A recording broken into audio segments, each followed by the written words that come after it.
உண்மையின் தாயே இறைவா, இறை மகனே இறைவா, தூய ஆவி இறைவா, உம்மை புகழ்கின்றோ. அன்புருவான இறைவா, அகிலம் காக்கும் இறைவா, அமைதி அருளும் இறைவா, உம்மை போற்றுகின்றோம். நெஞ்சில் சுமக்கும் இறைவா, நீதியில் நிறைவே இறைவா, சுமை தாங்கியே இறைவா, புகழ்ந்து போற்றி ஆராதிக்கின்றோம்.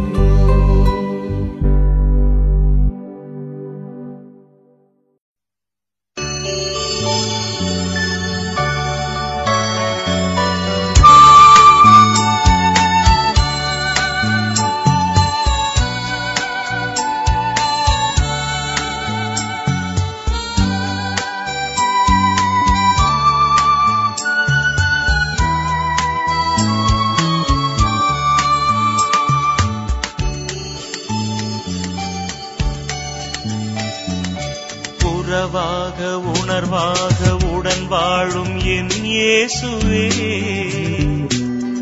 உனதன்பின் சுடராக என் வாழ்வை தொடர்கின்றேன் நான்.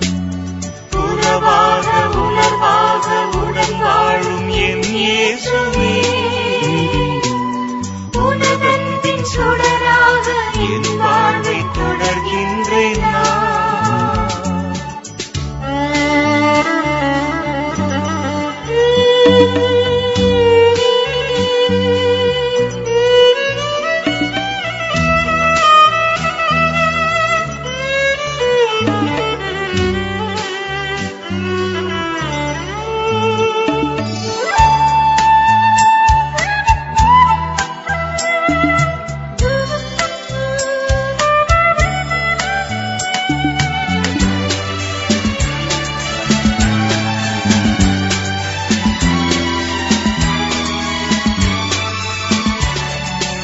உருவாக்கும் போதும் தன் பணியாற்றும் அழைப்பொன்றை எனக்குள்ளே கனலாக்கினாய்.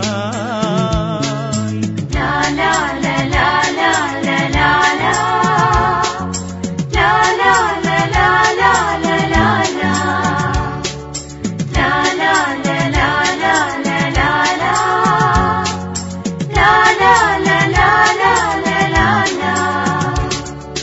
வாழ்வாகும் வழியெல்லாம் விடுதலையின் விதை தூவ உன் வார்த்தை எனில் உரைத்தாயே.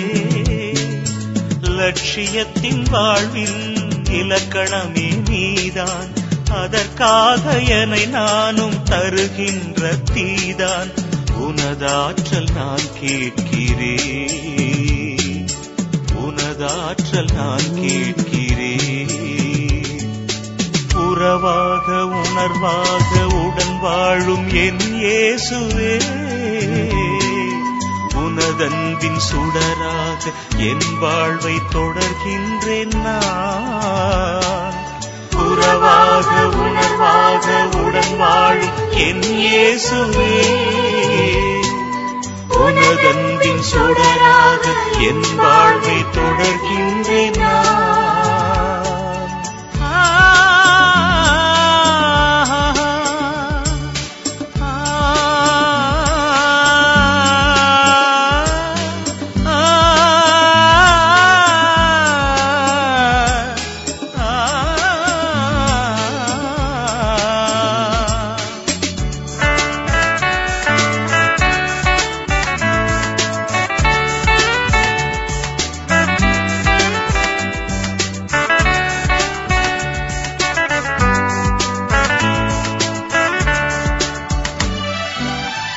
கொள்கை வழி நின்று உழைக்கின்ற பொழுதெல்லாம் உன் நேச கரம் தாங்குமே.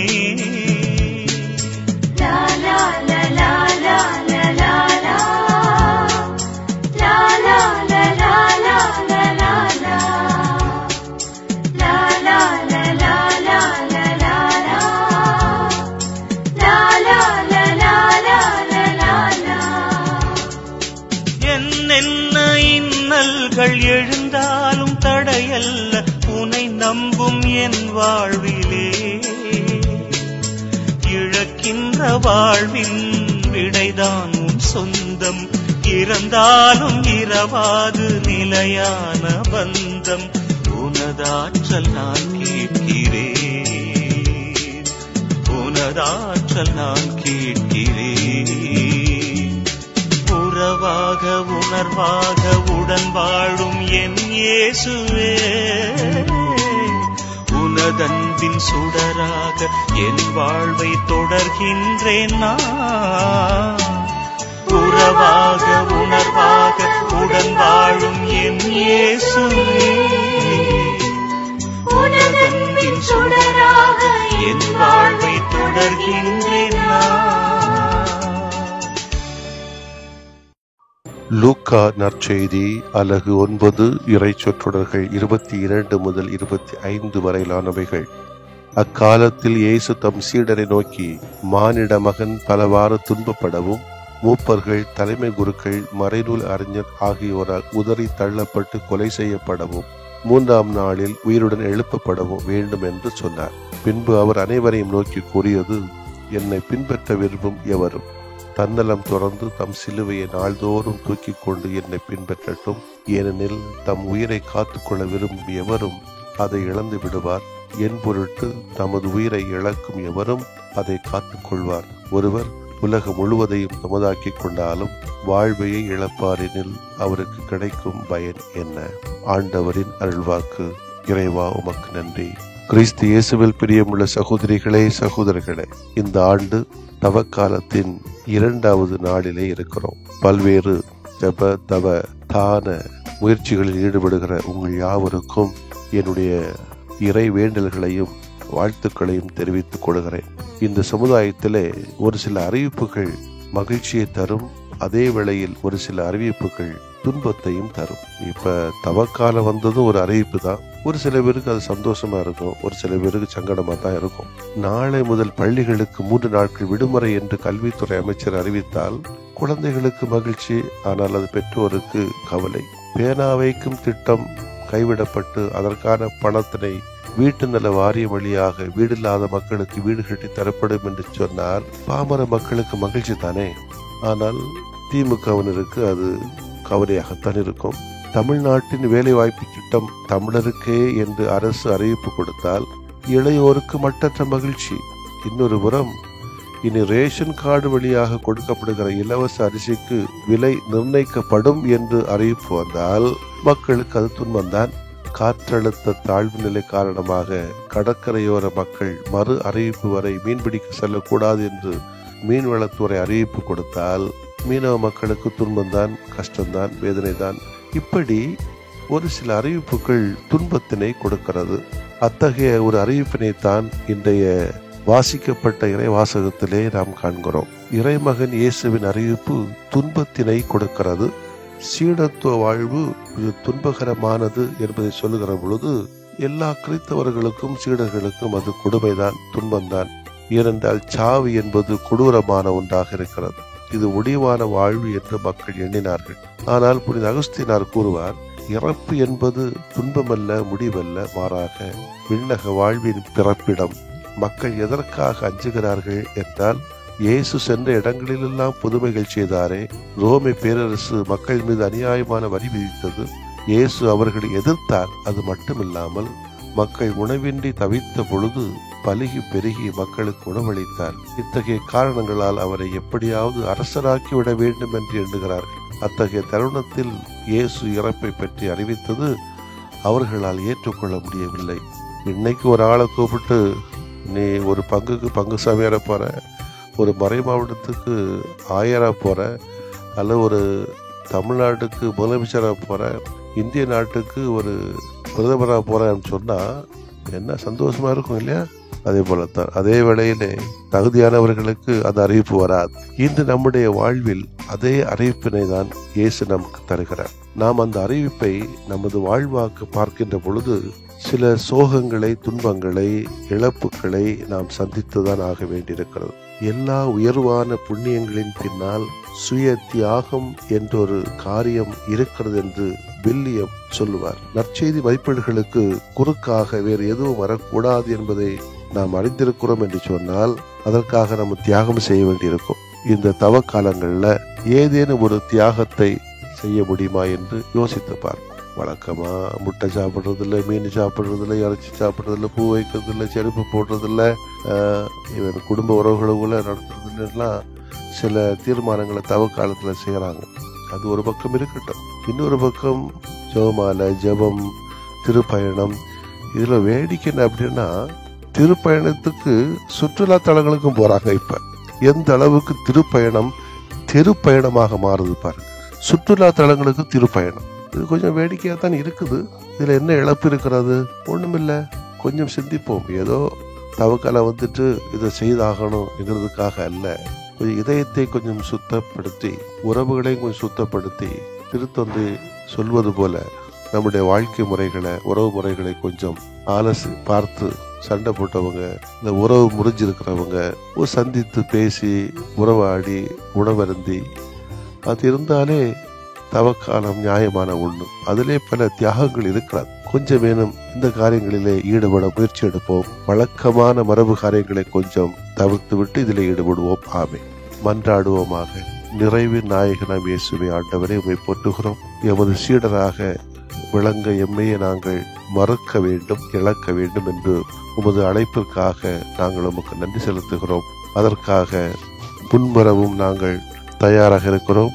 எங்களது விருப்பத்தை ஆசீர்வதித்தருளும். இதோ நாங்கள் முன்வருகிறோம். எங்களை ஆசீர்வதித்து இழப்பின் மேன்மையை அனுபவத்தின் வழியாக கற்றுக்கொள்ள எங்களுக்கு தவக்காலம் உதவியாக இருந்திட செய்தருளும். ஆமென்.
கண்களால் பாவம் செய்தே, என் சிந்தனையால் பாவம் செய்தே,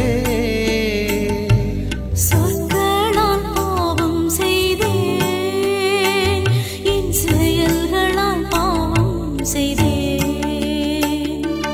கண்களால் பாவம் செய்தே, என் சிந்தனையால் பாவம் செய்தே, சொற்களால் பாவம் செய்தேன், என் செயல்களால் பாவம் செய்தேன்.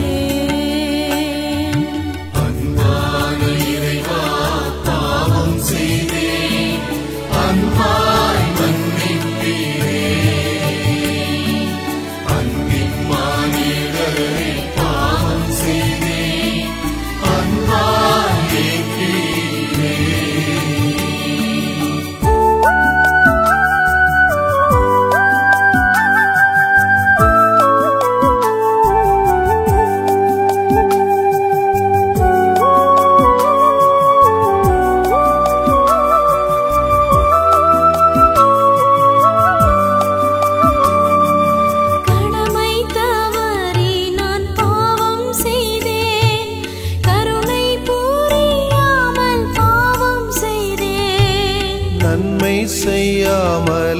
பாவம் செய்தேன், நன்மை செய்விடாமல் பாவம் செய்தேன்.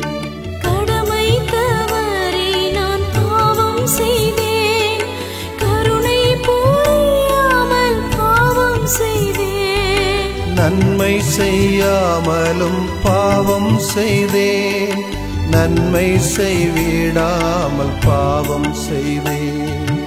அன்பான இறைவா பாவம் செய்தேன், அன்பாய் மன்னிப்பீரே.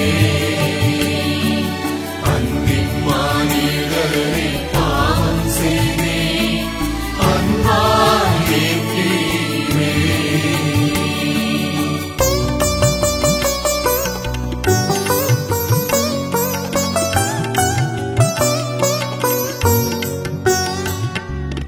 அம்மா மரியே நீர் மன்றாடுவீர், தூயவரே தூதர்களே மன்றாடுவீர். மானிடரே நீர் மன்றாடுவீர், இறை நோக்கி மன்றாடுவீர். அம்மா மரியே நீர் மன்றாடுவீர், தூயவரே தூதர்களே மன்றாடுவீர். மானிடரே நீர் மன்றாடுவீர், இறை நோக்கி மன்றாடுவீர்.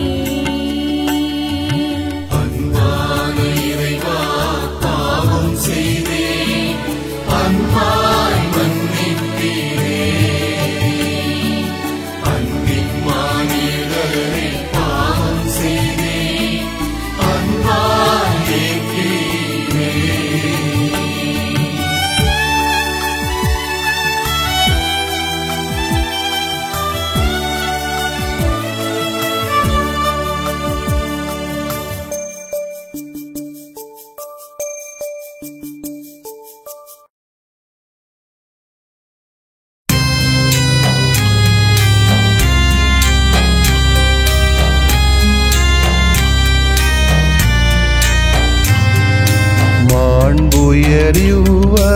மாண்புயரிவருள்ளடையாளத்தை தாழ்ந்து பணிந்து ஆராதிப்போம். பழைய நியம முறைகள் அனைத்தும் இனி மறைந்து முடிவு பெறுக. புதிய நியம முறைகள் வருக. புலன்களாலே மனிதன் இதனை அறிய இயலா. குறைகள் நீக்க நம்பிக்கையின் உதவி பெறுக.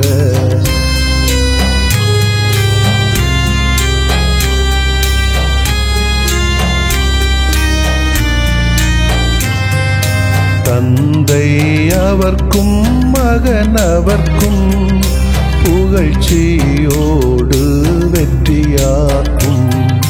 மீட்பின் பெருமை மாட்சிமையோடு வலிமை வாழ்த்து யாவுமாக. இருவரிடமாய் வருகின்றவராம் தூய ஆவியானவர்க்கும் அளவில்லாத சமப்புகழ்ச்சி என்றுமே உண்டாகுக. ஆமென்.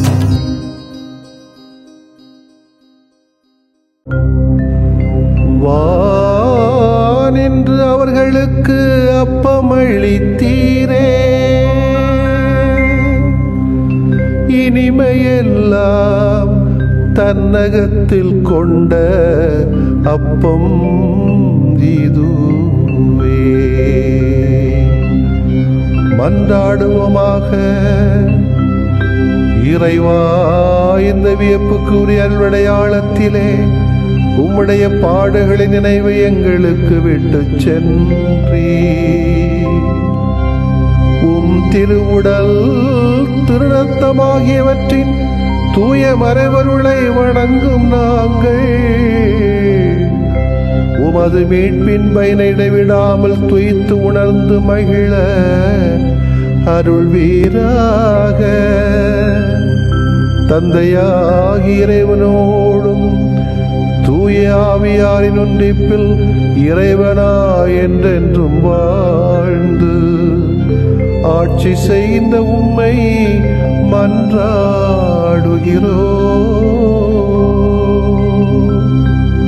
ஆமென்.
தவக்காலம் வந்தது, தன்னாய்வு செய்குவோம். தரணி வாழும் நாட்களை காணதவ வேண்டலால். தவக்காலம் வந்தது, தன்னாய்வு செய்குவோம்.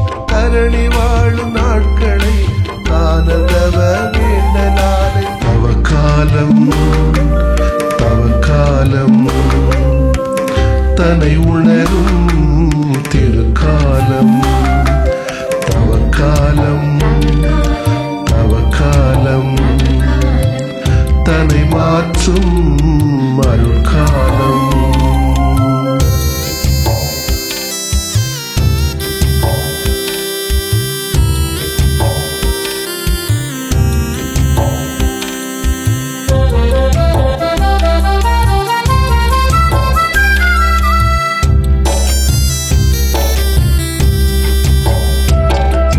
பதுக்கியது போதும், பயின்றே வாழ்வோம். பிறரை பகைத்தது போதும், பாசமாய் வளர்வோம். ஒதுக்கியது போதும், ஒன்றாய் வாழ்வோம். பிறரை ஒடுக்கியது போதும், ஒரு குலமாய் வளர்வோம். பழி குறைத்தது போதும், பரிவாய் வாழ்வோம். பிறரை பழி தீர்த்தது போதும், பரிசாய் வளர்வோம். இவைதான் தவக்காலம் நமக்கு தரும் பாடம். இவை அன்றி செய்வதெல்லாம் நாம் போரும் நேரம். தவக்காலம் தவக்காலம் தன்னை உணரும் திருக்காலம். தவக்காலம் தவக்காலம் தன்னை மாற்றும் அருட்காலம்.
காலம் தவக்காலம் தன்னை உணரும் திருக்காலம் தவக்காலம் தவக்காலம் தன்னை மாற்றும் அருட்காலம்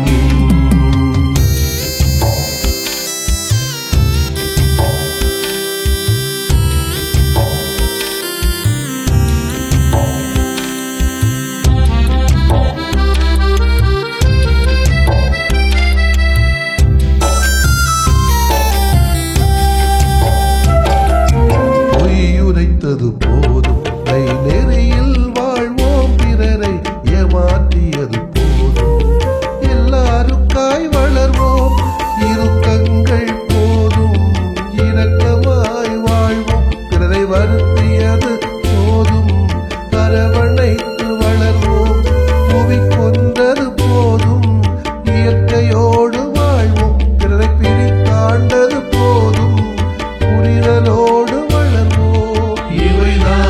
தவக்காலம் நமக்கு தரும் பாடம் இவை அன்றி செய்வதெல்லாம் நாம் போடும் நேரம் தவக்காலம் தவக்காலம் தன்னை உணரும் திருக்காலம் தவக்காலம் தவக்காலம் தன்னை மாற்றும் அருட்காலம்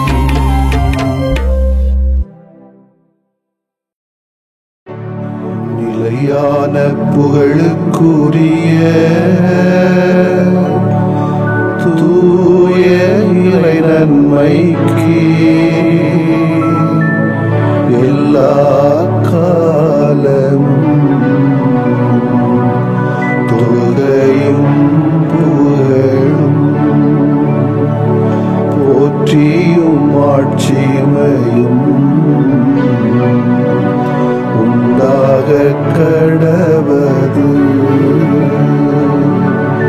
போற்றியும் ஆட்சிமையும் உண்டாக கடவது. தந்தை மகன் தூய ஆவியாரின் பெயராலே ஆமென்.